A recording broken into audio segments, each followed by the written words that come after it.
Okay, we'll open with comments from Coach, and then we'll go to questions. Coach?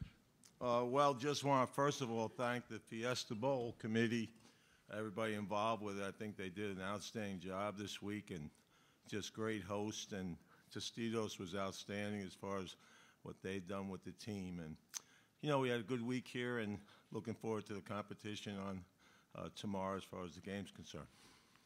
With that, I'll open up to questions. Okay, questions. Again, please let us get a mic to you, and please identify yourself.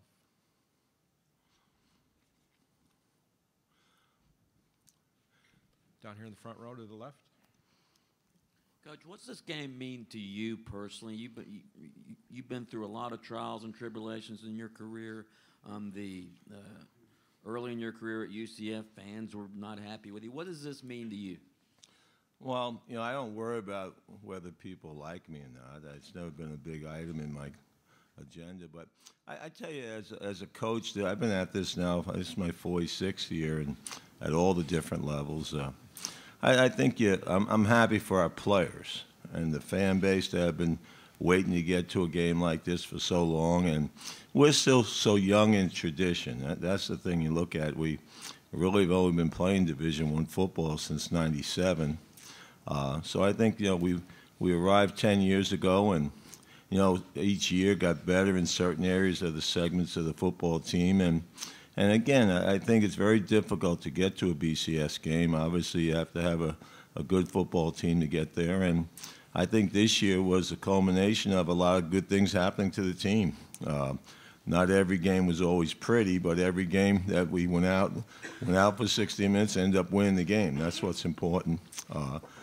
And I think as far as myself is concerned, I'm not one to be patting anybody on the back very much. And I think basically it's hard to get here in my experience, and the key is to stay here. That's the key as far as football is concerned at this level. And again, we had a very young football team, only 7 seniors that are leaving. So, you know, I think the future's bright. Again, it's a new team next year, and we'll see what we can get done with them. But I've been very proud of the team and what they've accomplished, and just what they put the effort and the, you know, just the competitiveness that they worked with. And it's just not football. Academically, over half the team made the honor roll. So those things are what I'm most proud of. Here in the front. Coach, when you look at this team and you look at some of the players that have contributed, there are a lot of guys that didn't have a lot of stars in recruiting, weren't the guys that other schools were running after. How do you identify and find players like, you know, Will Stanback, no offers, you know, Blake Bortles, a couple offers as tight end? How does the staff go about finding players like this? First of all, I think a lot of the universities use the star system, and the coach usually gets fired 3 years later. I don't think there's a science to recruiting. I think you got to look at tape, and that's what I look at. I think the eye in the sky doesn't lie. And then do they fit? They take kids that don't fit their program. I think the key to recruiting is to take kids that fit into the culture of your program, that are going to, the chemistry-wise is so important, I think, on the football field as far as programs concerned. But, you know, I spend a lot of time grading recruits, and you know, and the key thing is height, weight, speed, the things that you have to have. You always recruit range.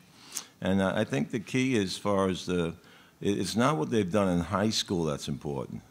And that's where people, how many 5-stars you never hear about, all right? And you look at the NFL is full of 3-stars and 2-stars because it's what they've accomplished in college that's important, and how quick they can take, you know, coach me, coach attitude on as far as getting things done. And that's how we look at it. And we've had many kids that wanted to come to UCF, but they just didn't fit in the program. I'm strictly into we guys. I'm not into me guys. And I think today, with the exposure that all the high schools are getting, the high school players are getting, we're developing a lot of me guys instead of we guys. And you know, you win championships really because 2 reasons. You can run the ball and you can stop the run. When you look at any level you play at. And with a bunch of we guys, that winning is the most important thing, not their stats. And that's the culture that we have, and that's the culture of the type of player we're looking for. Questions? We have a follow-up here in front. Okay. Please identify yourself. Danny Morales of the Valencia Voice here, Coach. You said that you were most proud of what these guys accomplished in the classroom. You have the second best graduation rate of anybody in a BCS team. How does that success in the classroom, help these guys on the field? Well, it's nice when you can talk to somebody and not have to draw a drawing so they understand what you're talking about. But I think the big thing is that, I always look at how many times you have to repeat something to a certain player, all right? And I think the big thing is that our kids work at the game. They understand when they come into the football facility that there's nothing more important than the 2 hours we're going to spend there as far as football is concerned. And I don't really talk about the chemistry class at that time or something else they may be taking, but they understand what their role is and what basically they should be doing at the different times, time management-wise. We spend an awful lot of time on time management because that's the biggest problem with young kids today is really time management, having something and what they're supposed to be doing at certain times of the day. And that's the biggest issue I spend with, as far as with our freshmen all the time, is understanding that there's priorities, and as I always talk to them, there's 4 things you get concerned about: their faith, if they're going to church, you keep going, and academics, football, and then the one item that, as long as you keep it fourth, you end up all right, is their social life. As one freshman said, Coach, first season, I never met anybody. I said, you met all your teammates, that's your fraternity and stuff, and he said, you'll meet a couple more people in the winter, and then a couple more. So you'll have about 10 people you've met before you graduate, so you'll be all right. Coach, to follow up on the recruiting question earlier, I guess 2 questions. One, how do you find all these kids, it seems, in the backwoods of Georgia? Is that just somewhere where you've been familiar from your time at Georgia Tech? And 2, do you feel like a season like this kind of alleviates some of that outside perception? Oh, they don't, UCF doesn't recruit well, whatever. But when you have seasons like this, 3 out of 4, 10+ wins, you point and say, we know how to find talent. You might not see it in the stars in the recruiting class, but we know how to find guys. We rate players too, and what I do as far as the backwoods of Georgia, you've been to Georgia, right? It's not like too backwoods there anymore, but my experience at Georgia Tech I was there 13 years, 5 years as a coordinator and 8 years as a head coach. So I know a lot of people there, and they know what kind of players we're looking for, and they'll actually call down and say, that's a Coach O'Leary type of kid. Now, they understand that I want players that are going to come in and work hard, and basically parents that are very supportive of knowing what's going on. And as I offer scholarships, I always make it I say it's a family scholarship, and that doesn't mean their brother or sister are coming along with them, but the parents are going to be involved in everything we do, and whether good or bad, I'm going to be on the phone talking to them and say, hey, here's what's going on, I need your support. So that's the reason you go into every home that you recruit, to see what the support element is, and we've been very fortunate. We've had great parents, and again, I'm happiest when someone's graduated, say 4 or 5 years ago, and they walk in, they have a great job, and they understand what time management is, they understand what it takes to get along in later life, and that's really what the scholarship's about. It's, you gotta go out and be competitive and win games, but the student end of it's a part of the head coach's job that you got to make sure you get done too. When they graduate, they're ready for the outside world. Second row. John Warner, Waco Tribune Herald. Coach, have you seen team speed, especially offensively, like Baylor has, and how do you try to deal with that? Well, I tell you what, Baylor's very explosive offensive football team, and they got some speed on defense also, but. The key is, and it's not, I think Art does a great job of attacking defenses. And, the one thing he's done since I played him last time was he has those wide receivers way out there. So you have to almost commit 3 guys there, sometimes a 4th. And I asked him the other night if he'd bring them in a little bit to help us out and stuff. He didn't seem to answer that question, but I think that's the biggest difference. Plus, he has most of these teams that spread, they either throw it all the time or they run it sometimes to keep you honest. I think Baylor has a really good running game. They got some power people up front. I think Petty does a great job of reading coverage and getting it to the right receiver. And, you know, obviously our game would be we have to be able to tackle in space. You know, if that attack quickly, you can't let them. I think their receivers, a lot of their yardage is not straight on throws, but yak, you know, after a 5-6 yard throw, and then what they make after it. So, again, you know, you got to attack and you got to secure the tackle on the tackle and understand they're going to complete some passes, but let's not make them passes that are behind us. That's the time you really start getting in trouble. Second row to the left, Coach. Joe Kepner, WFTV Orlando. Coach, you only get just today to go do the walkthrough over there in Glendale. What do you hope the kids get out of that being at the stadium, and is there really anything left you can do to prepare for Baylor? Well, we never work out where we're playing. We show up and check the locker room out, so it's not new the first time they're walking in. We won't be in Glendale more than 10 minutes, and then I'm going back to Pinnacle High School to practice. All right, same grass. It's not much different, but I think you want to see the surroundings before they get there, and that's been like that. We've never practiced that on the West Side. We always practice at home and then go and just check the facility out. But I think the players, they're in bowl mode right now. Last night, 10:30 curfew, and I just got leave, and they said everybody was asleep when they went to the room. Now that's either a real good sign or a real bad sign, but I'm taking it as a good sign. In the back. Jerry Hill, Baylor Bear Insider. Coach, you talked about being at Georgia Tech as long as you were. You've been at UCF now for 10 years. How important is that stability and maybe even, keeping coaches with you too? Well, I think stability is the key.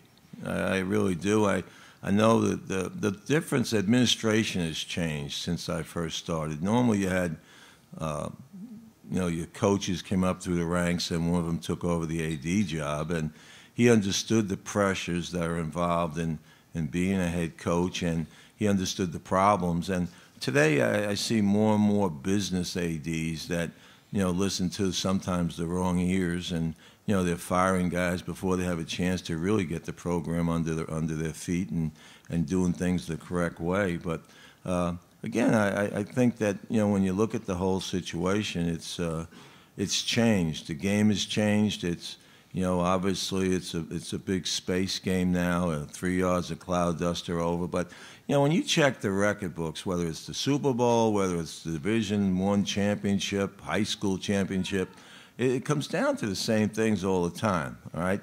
Look at the teams that don't commit a lot of penalties, all right, have good special teams, and basically can run the ball and stop the run. They're the ones that end up in championship games. Offense, obviously, sells tickets and puts people in the seats, but when you come down to the real nuts and bolts of what wins championships, it's those other areas, really, when you check the history of football out. If we have any questions on the risers, please raise your hand. We'll get a mic to you. Any more questions for Coach? We have one in the middle there.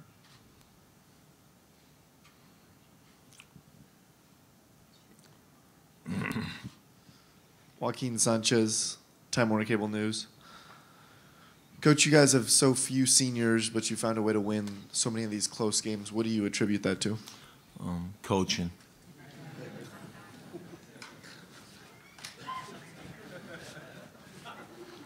No, I said I think we have great assistant coaches, and the way it works, the way I see it, head coaches coach coaches and coaches coach players. That's why I've always believed that, and I think you sort of have to be a jack of all trades as a coach. That's why you see a lot of high school coaches that come into the ranks of college. They do extremely well because they're versed in all the areas. They're not specialized in one side of the ball or the other. You look at Art coached high school, and he's coached it all. So he has a real grip on what's taking place on the field. And if you look throughout the country, the guys with some high school background, you really do well because they sort of have a little bit more knowledge of all the positions, not just the one they played or coached in college. And but I think the key this year is that when we had the opportunity to make plays, we've made them, whether on offense or defense. And again, I think it's offensively this year. I thought coming back this year, that we were going to be a solid offense. We had all the receivers back, quarterback back, a line back, the running backs were back. The addition of William Stanback, he was a really good surprise for us. And again, I expected them to be very solid and to be able to move the chains and put the ball in the end zone. Defensively, we started off fairly decent. We basically lost 6 players at some store during the season, not just for a game, but for the year. So we've had to fill in there, and I think those players have overachieved. When I look at it, they've overachieved. They're playing. We're not making it real difficult for them. We're keeping it simple so they can use their athleticism, and they have ability to make plays, which is the name of the game on defense. You got to get off the field against spread teams. That's what you got to kill the timing some way, and that'll be the job of the defense, and it'll be a tough job against Baylor, who I think is an outstanding offense. Here to the left. Gail Jantz with Fox 10 here in Phoenix. Can you just talk about what Blake has been able to do in his career and show people his ability? Blake Bortles, basically, it's funny, we knew about him because he's from Oviedo, which is a town next door to the college, and he was a wing T quarterback. So they don't get a lot of notoriety because they usually just turn around handing the ball off or run some bootlegs or play action. But we had him in camp, and you could see he was athletic. He had the throws that you need. I always look at quarterbacks, if you can put them on a hash and they can throw a 3-cut outside and get there in a hurry with it, they got arm strength to win at this level, and he had all that. So we offered him in camp. Not many other people. They knew about him, but, it's like everything else. He wasn't a 4 or 5 star. And that's I laugh at it all the time, and I say thank you. But I think he's a kid that if he didn't play quarterback, he'd be a heck of a tight end. That's what I looked at when you look at quarterbacks. I look at them as, can they play another position? Because I think the day that just strictly drop back quarterback is over. I think that the pass rushes, the pressures that they put on athletes today, you got to be able to avoid a rush and make a play, take a bad play, make a good play out of it. And he came in and. He's a 6'4", 6'5" guy, about 225, that has great instinct, I think. And I think first year out, when you get behind that center, it all looks like a bunch of spiders over there, and they're moving too fast for young freshman quarterbacks. And I think that second year, this year here, they all slowed down, those spiders, and he understood where the reads were, where the coverage was, where the weakness of the coverage was, where the run-front mechanics should be going.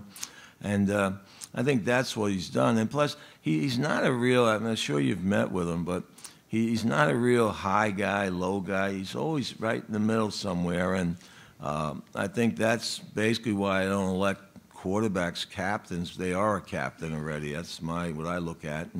But I think he's a kid that takes things in stride. I think he's done a great job of answering questions regarding the NFL. He's concerned, and I really truly believe that. I've kept my eye on him, and some of you know me better than others here, but his mind and his focus is on this game, and I went down the other night, and they have free time. He's sitting there watching tape and stuff. So I expect him to know where to go with it, and hope we give him the time to let him get the ball where it needs to go. But I just he's matured. That's what he has done, and I think. Basically, the one aspect he has, he's great poise back there. He's never gets unsettled. I saw one game this year, I thought he got unsettled with South Carolina, and he had thrown a couple of picks that he knew were just bad plays, and it was a woe me type thing. And I had a long talk with him about it, and I said, one way or the other, you got to move on to the next play, because the kids in that huddle look at the quarterback as the guy. All right, and he is the guy. There's no question about that. But the one thing that people don't realize that he has a lot of weapons around him. We play 6 different receivers. They all can catch it and get. A couple of running backs will be in there that, 225, 220 guys that can carry the rock.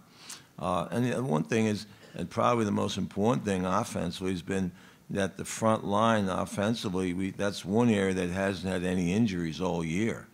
So, that's been a very fortunate idea as far as what's going on as far as offense is concerned, because that's really where you have the toughest chemistry of making sure they're all on the same page. But again, Blake, you know, I'm going to meet with him when we get back on the 3rd with his parents and give him the information I have, and you have to talk to some GMs and just where he stands. But again, whatever decision him and his family make, I'm going to be very happy for him. Obviously, as a coach, you know, you want him back. But, you know, I want to do what's best for him, and I'll relay the information I got. And then it's really a family decision, what's best for him, and we move on from there. In the back? Tyler Grady, Night News. Coach, how does winning so many close games this season help you prepare for a game like this? I mean, what is the mentality like knowing that you can pull out whatever you have? I hope it's, like you said, close like that at the end. But I think the big thing is I think youth had something to do with that. Sometimes you look at experiences helping out, but the young kids didn't know any better but to play with great effort for 60 minutes, and good things were going to happen. I've always told them, hey, you play with great effort every play, good things will eventually happen. You got so many kids today that are front runners. As soon as things go wrong, you know, the heads go down, and they were allowed to do that in high school and everything else, and that's not how you win games. You know, you go on the field, it's a 60-minute game for a reason, and that's one thing I think the assistant coaches have done a great job with as far as coaching. Hey, it's the next play that's the most important play. Move on. And that's what the kids have taken and run with and done a great job.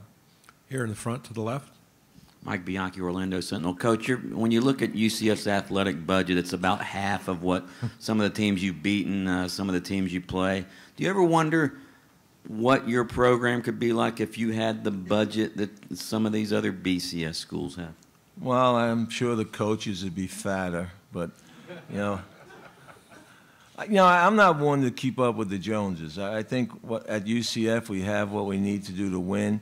Obviously, the big difference is recruiting. You know, we're driving to schools, some schools are flying. You know, but I think the university's done a good job as far as meeting my needs, and pretty much everything I've asked for we get. Where we fall behind as far as not in that top 5 conferences, if there is, everything's about initials now.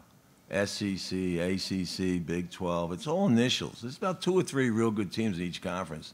The rest are just members, all right? They get a paycheck for being in the conference. They have no shot at getting to games like this, all right? And I truly believe that, and I tell our players that. That's why when you line up and you go out and play, you know, it's all equal, except for those 2, 3. SEC may have 6 of them that, you know, hey, they're just great teams, but everybody else is the same. But I think the biggest difference right now is, and with this game, is the national exposure that we've gotten, because we've won 10 games 3 out of the last 4 years, and no one knew about it. I think ESPN has done an outstanding job of national games with us, and we've performed well in the national games, and I think that's what's carried over. But we get a lot. I've had almost 19 phone calls now of kids looking to transfer from top 5 power schools, and again, they were kids that we were looking at earlier, and told them, hey, you know, it's a distance where you're going. You're going to be looking to come back, and right now, we don't have scholarships available, so I tell them, come on in and walk on, and you see if you can earn one. But they don't want to listen to that, but I think things are going very well, and each year we just try. As I tell the coaches, if each coach just brought in one great player, one great one, all right, and then you filled it with good football players, that's a heck of a class. Because, you know, recruiting's a crapshoot. It really is. You know, a kid may be a great high school player, but when he gets to campus, he doesn't fit into your program. He doesn't compete, because now he's competing against kids the same size, same speed. And I've always said it's not the physical thing, it's the mental toughness that separates kids who play early. You know, because the ones who play early are freshmen that don't act like freshmen. And I think probably the biggest reason that you're seeing more freshmen playing is summer school. Before, way back, we couldn't bring kids in. You could, but they had to pay to go to summer school. Now we pay. We put them in a 6-week program, and you know, they pick up. We may call it oranges. They call it apples. So it's terminology. So they learn all that. So it allows them to perform a little quicker. Any more questions? How about on the risers? Okay, if there's no further questions, the still photographers can gather in front of the trophy. And as soon as Coach Briles enters the room, we'll have a joint Can I make a photo last op. statement? Yeah. Yeah. Again, I want to thank the Fiesta Bowl committee, and I've met most every one of them, and I've been to a lot of bowl games. I really have been, and I think as a host, they've done just an outstanding job, and I can't say enough about it. I don't want to embarrass them, but I think basically it's obvious that why I talked to other coaches before I got here, they said this was the best of them as far as how they treated the players, the coaches, the fan base, and they were 100% right. So, again, I want to thank the Fiesta Bowl, the work they put into this, and exactly the work you put into is what you got done. And again, we're extremely happy at UCF, what was done. And I know the players are ecstatic, and they're ready to go out and compete and give you a great game. Thank you. Thank you, Coach. And again, for the video cameras on the risers, we will give you a clear shot as soon as the still photographers are done, so everybody will be taken care of. Coach Briles will be joining us momentarily. You mind leaving?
That'll mess up there. Okay, Coach Briles has joined us for about 25 minutes. He'll offer a few opening comments, and then we'll go to questions for him. Coach? Good morning. Good seeing Coach O'Leary and his entourage.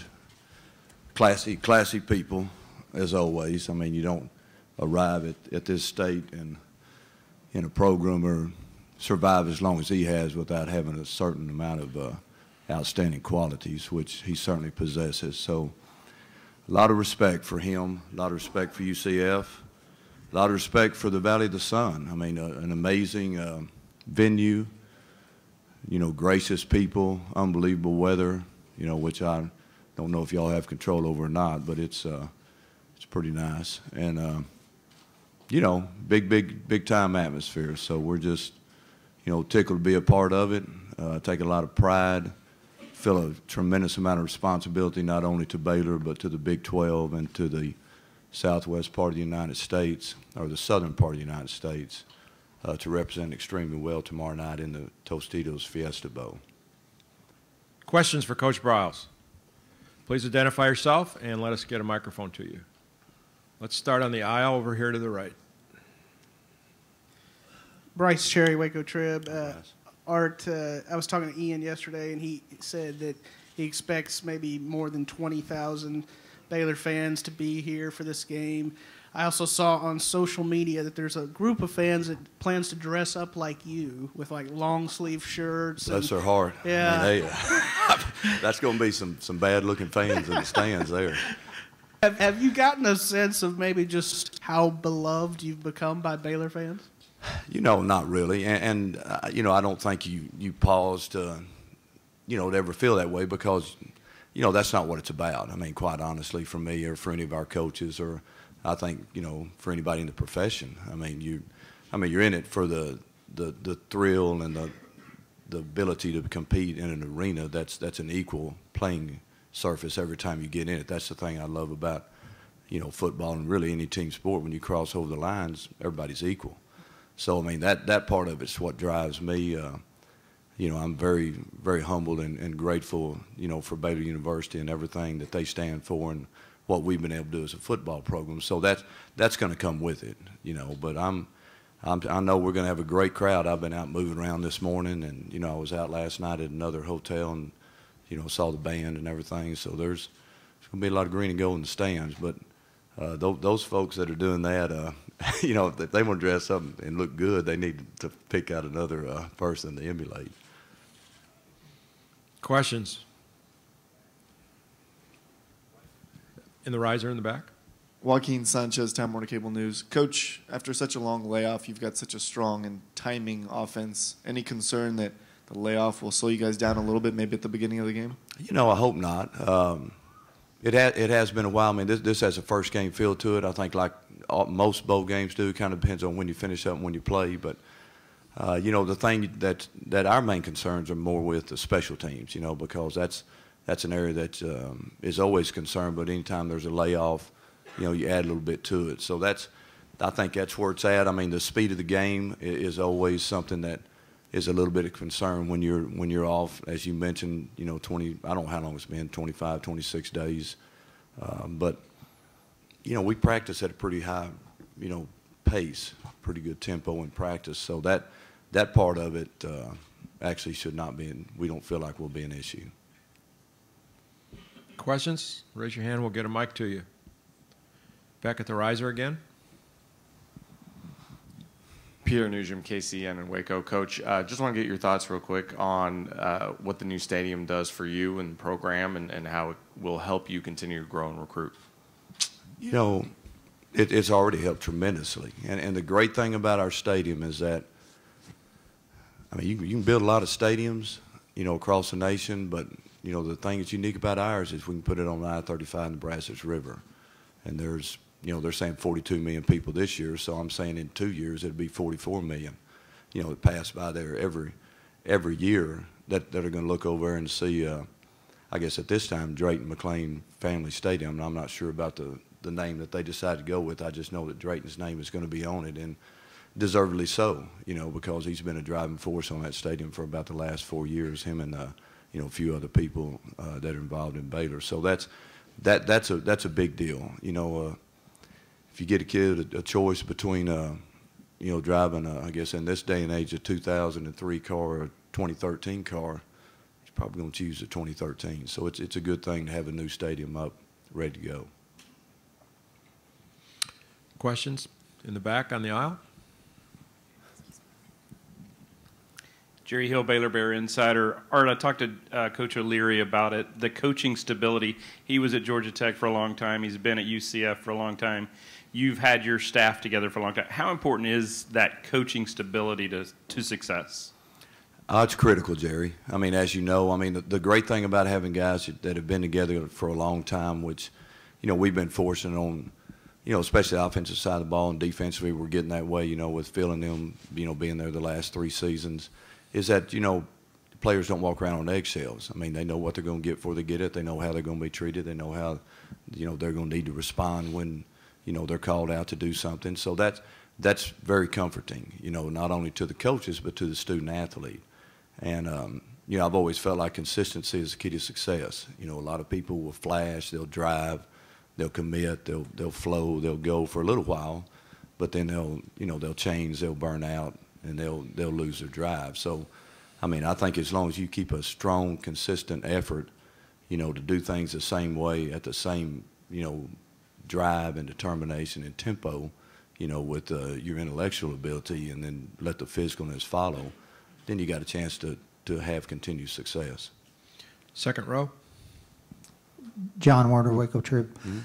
Art, will you take your guys over to the stadium today? And what do you like about playing in a dome?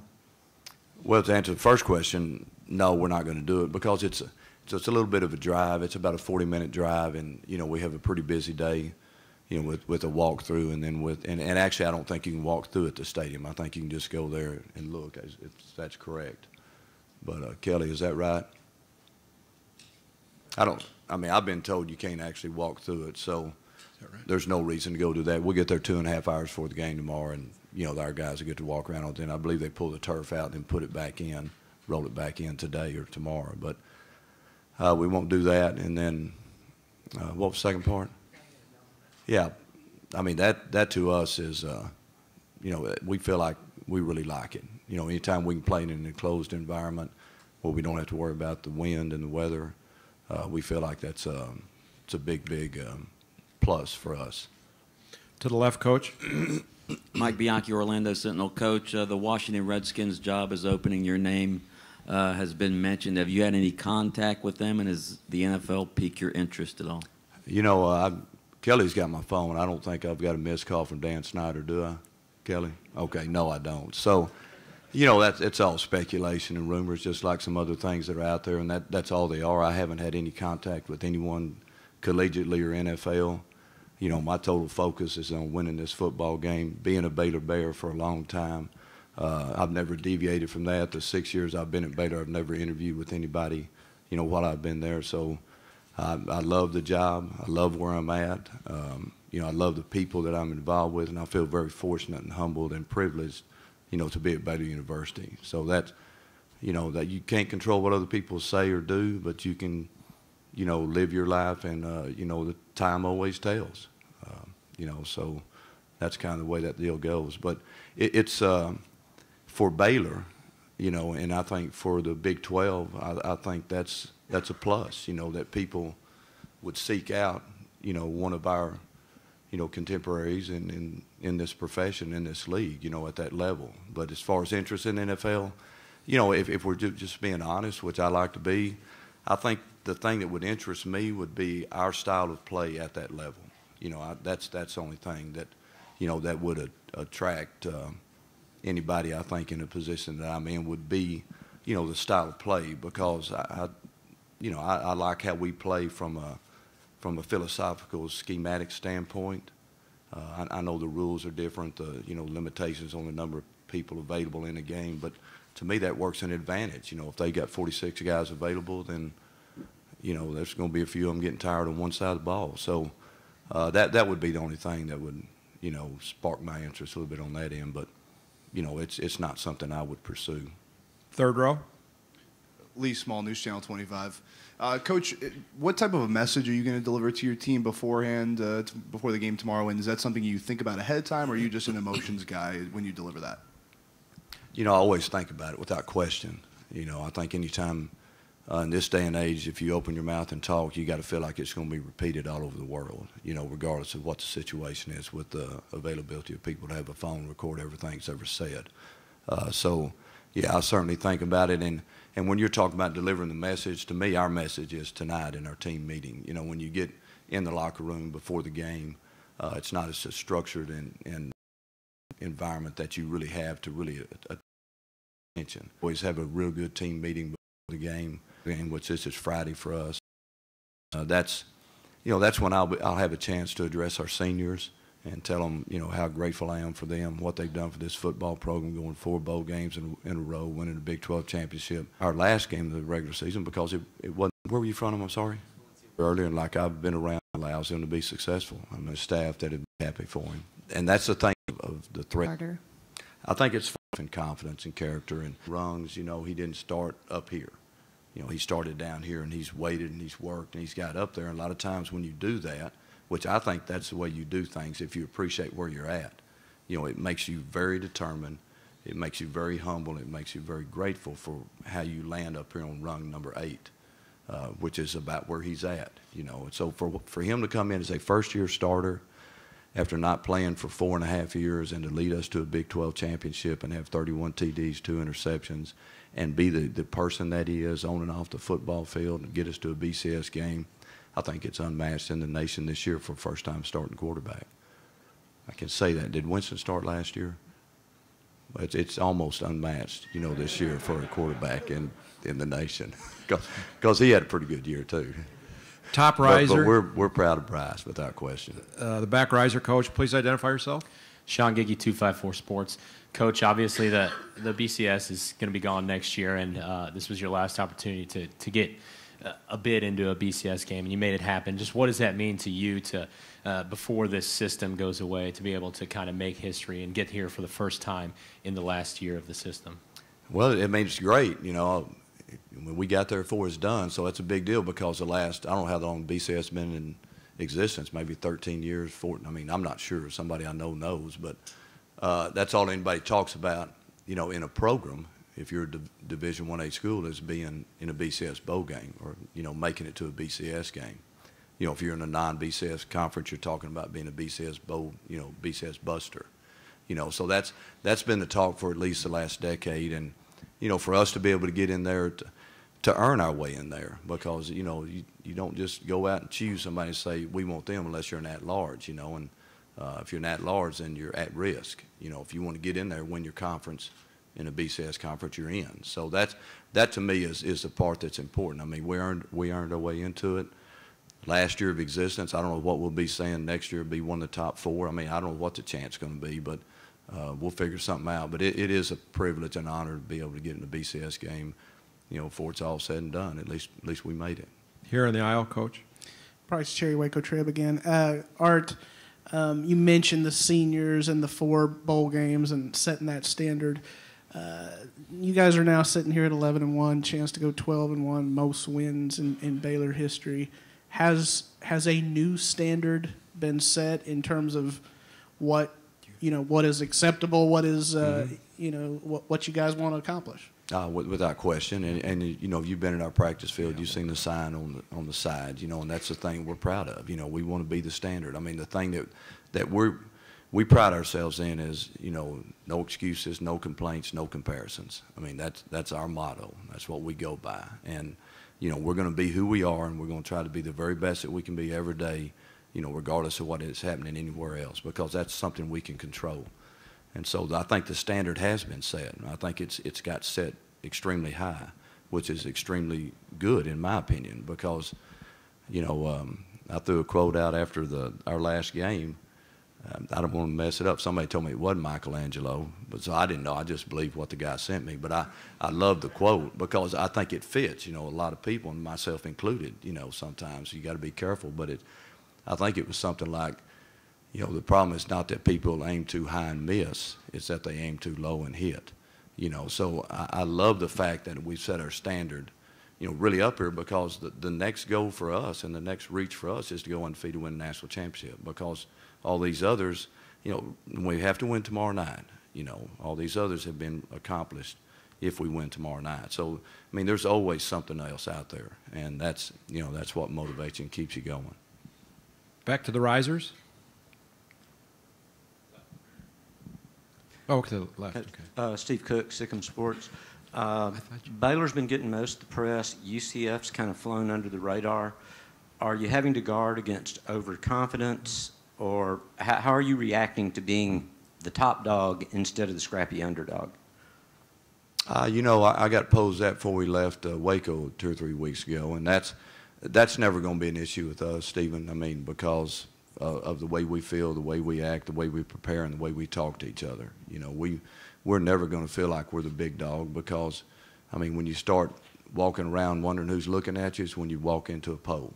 I mean, you better stay focused. You better make sure that you're taking care of your business, or because somebody's going to sneak up on you and get you. So we've always lived on being the guy that's, chirping and getting in there and making a name for ourselves by how we perform, how we play, and how we, get ready to play a football game or anything that deals with our program from a mental standpoint.